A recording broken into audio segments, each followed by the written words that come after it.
Manusia seringkali cemas dengan masa depan yang belum tentu adanya dan menyesali masa lalu yang sudah terlewati.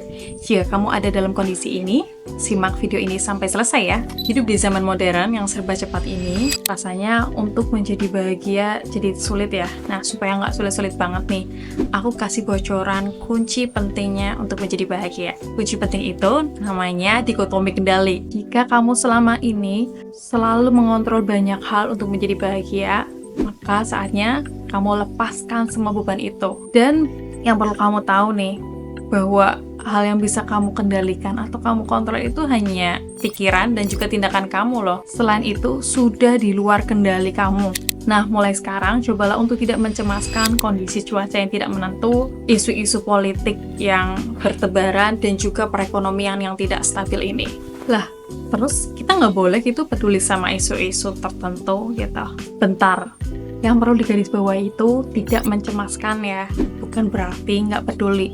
Jadi kalau kamu bergerak pada topik khusus, tentunya kamu tetap harus memaksimalkannya dengan baik ya. Tapi ada satu hal yang harus kamu sadari, bahwa hasil akhirnya mungkin nggak sesuai keinginan kamu. Jadi kamu tetap harus ikhlas dan menerimanya. Jangan sampai nih, karena kondisinya nggak sesuai keinginan kita jadi nggak mood ya. Terus kemudian kita jadi nggak bisa mengontrol emosi dengan baik. Dengan menerapkan dikotomi kendali ini, kita bisa menjadi pribadi yang lebih tenang dan juga bisa memanfaatkan waktu untuk hal-hal yang lebih penting nih. Aku sendiri ngerasa sangat terbantu dengan adanya filosofi teras ini. Karena aku yang dulunya overthinking dan gak pedean, sekarang bisa lebih fokus pada diriku sendiri. Contohnya nih, dulu aku sering ngerasa nggak percaya diri sama penampilanku. Aku sering ngerasa bahwa aku tuh gendut dan juga kelihatan kayak norak. Karena ya pakaianku nggak branded-branded amat gitu loh.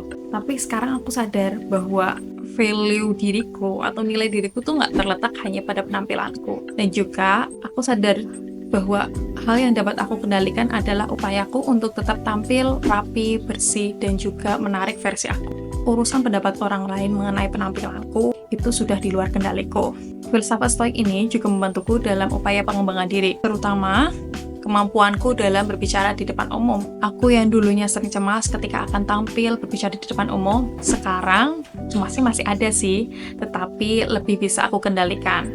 Sekarang aku lebih berfokus pada apa-apa yang bisa aku upayakan, yaitu prepare catatan ataupun teks-teks yang bisa aku persiapkan, kemudian juga aku upayakan penampilanku semaksimal mungkin. Urusan penampilanku kemudian disukai orang atau tidak, nah itu sudah di luar kendaliku. Nah, jika kamu masih sering cemas dan juga overthinking dengan apa-apa yang ada di hidup ini, coba cari tahu lebih dalam mengenai filosofi teras ini. Barangkali bisa membantu kamu ya.